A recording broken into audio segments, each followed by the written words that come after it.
Bueno, no hay un concepto unívoco, pero hay cierto consenso para entender que se trata de los mecanismos que utiliza el Estado para poder reducir, prevenir el delito en una sociedad, un término relativamente amplio.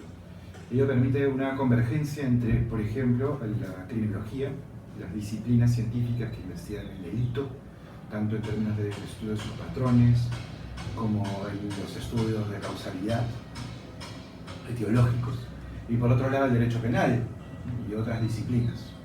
En resumen, se trata de los mecanismos que utiliza el Estado y sus instrumentos para reducir, combatir, prevenir, perseguir la delincuencia en general. Entonces, acá podemos hablar que hablamos de manejo de data y de información estadística y de recopilación de datos. La política criminal puede utilizar instrumentos, sobre todo instrumentos de gestión del conocimiento, que normalmente proveen las disciplinas como la criminología, en sus diferentes facetas, para poder ayudar a tener acciones e intervenciones y normativa de mejor calidad para reducir el delito. Excelente. Y usted cuando nos habla sobre el giro punitivo y los modelos manageriales de gestión de la política criminal, ¿a qué se está refiriendo? Bueno, no es una cosa que se concentre en lo que yo hago, por el contrario, se trata de una amplia literatura ya desde hace varios años que estudia giros punitivos. El giro punitivo, a propósito, por ejemplo, del trabajo que tiene Garland, estudiando el Reino Unido, muestra como un momento en el cual las acciones de control de la delincuencia empezaron a aumentar penas, a demandar nuevos tipos penales, a construir medidas más severas respecto del trabajo de reducción del delito. Se asume, entre otras cosas, una de ellas la resume más o menos bien, que este aumento de penas, este aumento de tipos penales, esta manera de engrosar el código, disminuiría la delincuencia. Se asocia muchas veces estos giros punitivos a giros de la derecha política que demanda, por ejemplo, mayor tiempo de carcelería para un delito pequeño, por ejemplo, un robo. Claro. Entonces se asumiría que esta demanda de punición, de más castigo, sería un disuasor de la acción social y la comisión de delitos. Lo que acá podríamos hablar de populismo penal o populismo punitivo, ¿no? Hay una relación entre el giro punitivo que se manifiesta a través de ciertas formas de populismo penal y populismo punitivo.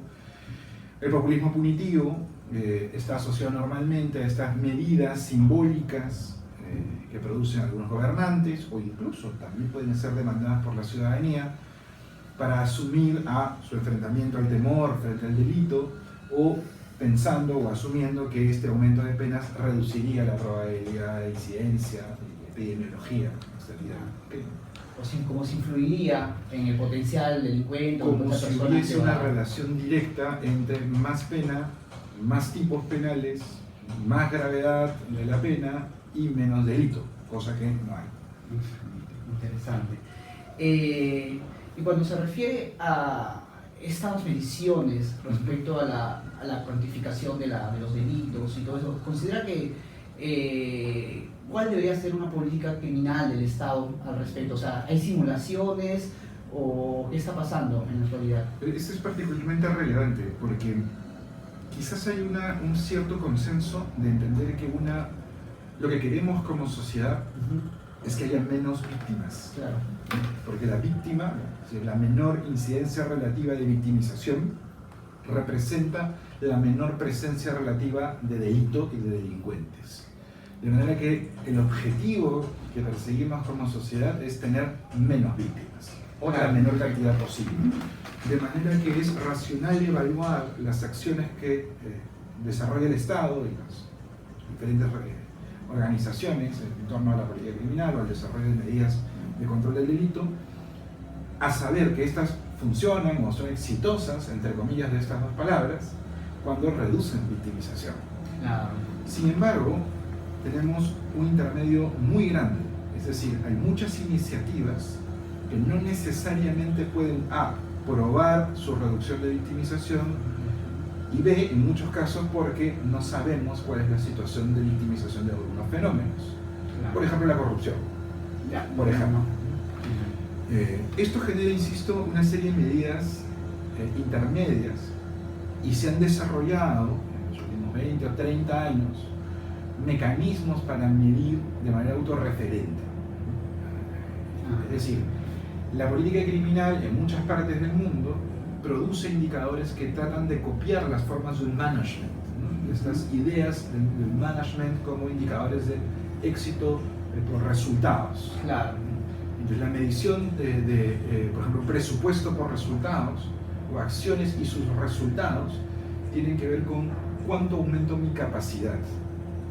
Esto es particularmente interesante porque cuando estudiamos, por ejemplo, el sistema de salud, lo que queremos es aumentar la capacidad del Estado. Quisiéramos tener más hospitales, más centros de atención médica, más médicos, más médicas, más enfermeros y enfermeras, más vacunación, más postas. Quisiéramos ampliar la capacidad del Estado. Ahora, en la política criminal sucede algo que es paradójico, no necesariamente paradójico, sino que da para discutir, es no necesariamente queremos aumentar la capacidad. Ah, interesante. ¿Por qué? Porque como sociedad, a la inversa, nos sentimos bien como sociedad, queremos como sociedad más médicos pero no, y más hospitales, pero no necesariamente queremos más prisiones. Claro, o más comisarías. No es, o sea, lo que queremos como sociedad no es desarrollar una sociedad llena de prisiones, o llena de policías, o llena de vigilancia, o llena de videocámaras. Entonces, sucede algo que no sucede en todos los otros fenómenos, que es que normalmente medimos el incremento de capacidad. Queremos aumentar la capacidad porque más médicos y más hospitales tienden a generar como consecuencia mejor situación de la salud. Claro. Pero más prisiones y más policía no necesariamente generan menos victimización a las víctimas. Entonces, ¿qué sucede? Sucede, por un lado, la construcción de indicadores que tienen que ver con la capacidad, y ello genera un problema en la forma del management. Los indicadores y management, le llamamos en español, la traducción que utiliza Máximo Soso refiriéndose a Garland, es indicadores manageriales. Ejemplos simples, es decir que es un éxito que el año pasado tenía 10 patrulleros y este año tengo 20. Ahora, aumentar los patrulleros es importante, pero si los patrulleros no generan reducción de la victimización, la pregunta es ¿cómo mido su eficiencia? Entonces tenemos un problema conceptual y un problema de medición que tiene que ver con cómo me relaciono con mi indicador. Los indicadores en términos de política criminal, si no reducen victimización, generan un problema de autorreferencia. Otro ejemplo relevante tiene que ver, por ejemplo, con la construcción de indicadores manageriales o de management para iniciativas como la promoción de la anticorrupción o de la ética anticorrupción. Ese sería uno de los ejemplos, ¿no? Es un ejemplo relativamente fácil de entender. Construye un concepto complejo, que es la ética en la función pública. Claro.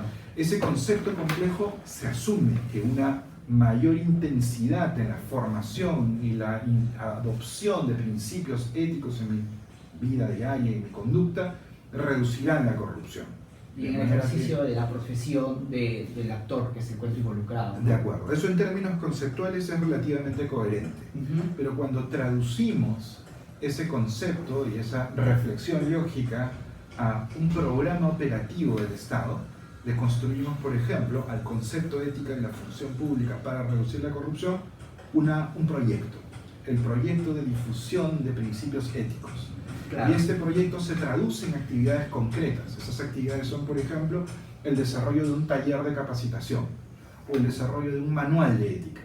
Lo que ocurre para un funcionario, por ejemplo, del Poder Judicial, o la Fiscalía, o de la Policía. Excelente. Y esto a su vez se traduce en indicadores de capacidad y rendimiento o en unidades de medida. Por ejemplo, un taller de capacitación para 100 policías.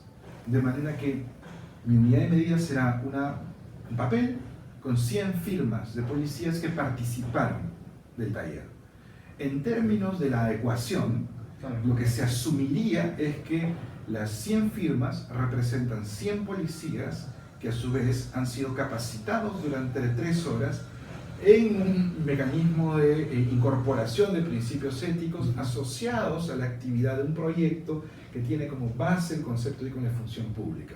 La pregunta es, estar 3 horas en el taller implica reducción de la corrupción. Claro, difícil. Es muy difícil probar que sí. La Pero- pregunta es, y en esta lógica, es que hay un montón de actividades, hay un montón de iniciativas, hay un montón de acciones que desarrolla el Estado en términos de política criminal, que se miden de esta manera.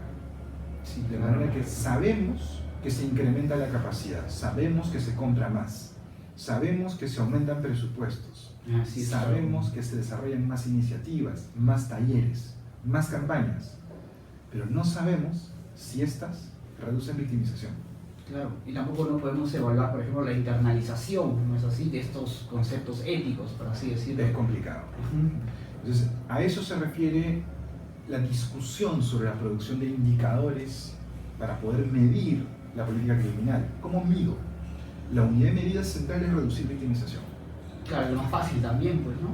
Bueno, eso es lo que deberíamos medir, es el objetivo de la política criminal, es que haya menos delito y menos víctimas. Claro. Esa es la idea central. Entonces, el aumento de capacidad, el aumento de patrulleros, el aumento de presupuesto, el aumento de acciones penales y acciones punitivas, el aumento de capacitaciones y formaciones, es importante en la medida que reducen delito y reducen victimización. La pregunta es, ¿cuántas realmente lo hacen? De ahí viene algo que tú preguntaste, que tiene que ver con cuántos ejercicios de simulación. Exacto, es una cosa, ¿no? Porque hay bastante diferencia en el discurso que plantean las autoridades o las personas que salen al público en general y también en las acciones que al final realizan, ¿no? Hay bastante contradicción a veces en muchos casos, porque podemos ver que en situaciones, por ejemplo, de crimen organizado, vemos que quienes están más cercanos a los delincuentes muchas veces son policías y eso suena contradictorio para la sociedad civil. Ahora, la idea es que sabemos que hay algunas medidas que funcionan y también sabemos que hay muchas medidas que no funcionan. Pero muchas veces con conciencia los tomadores de decisiones implementan medidas que A, o saben que no funcionan, o B, no saben si funcionan correctamente para reducir la victimización. Se trata de ejercicios de simulación, de manera que armo mis talleres, armo mis campañas, gasto una gran cantidad de dinero, pero yo no sé si esto impacta. Claro. No sabemos si repartir volantes contra la trata impacta en la reducción de victimización por trata. Ojo, no estoy diciendo que no sea importante, pero no sabemos si hay relación directa entre la acción, el indicador managerial, ¿no? Aumenté mi capacidad de hacer campañas, y lo que quiero realmente, que es reducir la victimización. Y tampoco hay métodos para analizarlo. Existen algunos métodos, pero en América Latina se usan relativamente poco, en el Perú se utilizan muy poco, para poder entender qué tipo de iniciativas pueden funcionar y cuáles no. Para poder retrotraer la idea, es parte de este giro punitivo, tiene que ver con el aumento de penas, el aumento de la demanda penal y castigo, los tipos penales, y parte de una de las formas del giro punitivo es entender que estoy tratando de medir la política criminal y las acciones para la seguridad en función de mis indicadores autorreferenciales. Siempre partiendo del Estado. La mayor parte de veces partiendo del Estado, pero no solamente. La sociedad civil también es una promotora y una demandante de iniciativas, en muchos casos punitivas y populismo punitivo. Claro. Es algo que hay que estudiar todavía en América Latina. Sí, es un campo de investigación que resulta atractivo también para los investigadores en estos fenómenos. Sí. Y respecto a lo que usted señalaba, que también debe incluirse la sociedad civil, encontramos también el rol importante de los medios de comunicación. ¿Cuál sería, digamos, la participación también en los medios o el rol de estos, ya que son importantes al momento de dirigir la opinión pública, por así decirlo? ¿Cómo encajarían en la propuesta que usted está planteando? No es una propuesta, pero quizás suene un cliché decirlo, pero a veces este tipo de clichés son importantes. Los medios de comunicación se han convertido en espacios de desinformación sistemática sobre la situación del delito. Claro, Y sabemos con cierta claridad, en países como los nuestros, que hay un enorme desconocimiento, en la primera acepción del término desconocimiento, de la situación del delito, el uso de información y datos sobre el delito Y los medios de comunicación muchas veces ayudan a incrementar ese problema.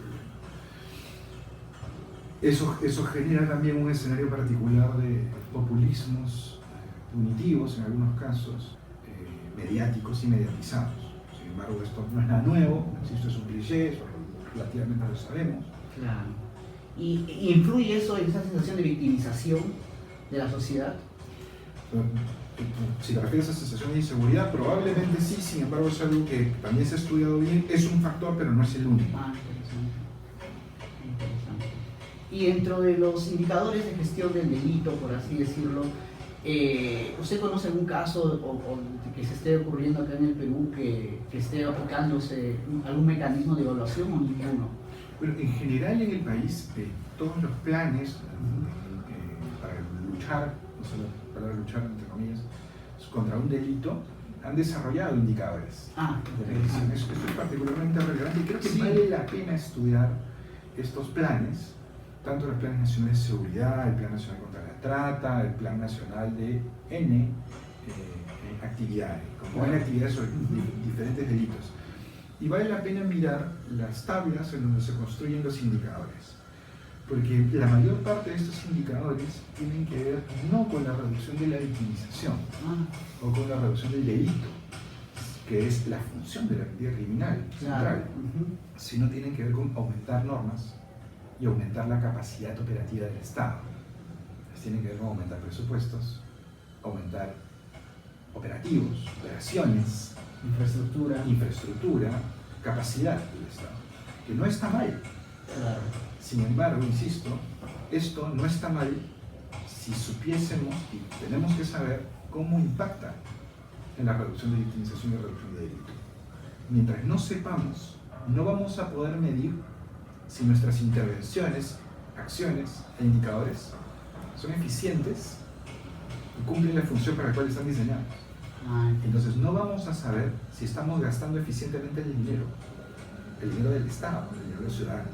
Los impuestos. No sabemos cuánto nos están costando los talleres de ética pública y si estos construyen y reducen corrupción o están en realidad siendo espacios donde las personas van a escuchar otras cosas. Es alarmante. Y en donde probablemente, no lo sé, habría que estudiarlo, a veces quizás no se aprende o no se incorpora. No sabemos si funcionan, quizás sí funcionan y yo me estoy equivocando. Es altamente probable que por lo menos no sepamos cómo medirlo. Y también es altamente probable que vayan a esos talleres por efectos de mejorar el currículum, el CV, acceder a algún otro puesto, un ascenso. Que tiene lógicas con estos tipos de indicadores. Exacto, responden a esos. Esos indicadores me obligan a tener una serie de certificaciones. Exacto, eso es lo común. Entonces, simulamos que aprendemos, simulamos que incorporamos y construimos nuevos diplomados, por ejemplo, de negocios, nuevas certificaciones, talleres, formaciones, etc. No sabemos si esto impacta, si esto construye, mejora la gestión, reduce el delito. No lo sabemos, insisto. No tengo una respuesta, pero tengo una duda. Mi duda es, me gustaría saber cuál es la relación y cuál es el impacto. Creo que hay que investigar esto. Insisto, en parte tiene que ver con una discusión teórica, pero en parte tiene que ver también con saber cuál es la eficiencia y la precisión de nuestros gastos. Es lo más importante, tal vez. Es una de las cosas importantes. Tiene que ver con cómo estamos pensando en la política criminal. La política criminal no puede ser solo el aumento de capacidades. Y termino con esto, vuelvo al punto. Queremos una sociedad con muchos profesores y profesoras, y muy bien capacitados, y queremos una sociedad con muchos hospitales, para que todos podamos acceder a nuestro derecho de salud. Pero no necesariamente queremos una sociedad llena de prisiones. Pero sí queremos una sociedad donde haya menos delitos. El quid del asunto es cómo construimos una sociedad muy segura con la menor punitividad posible.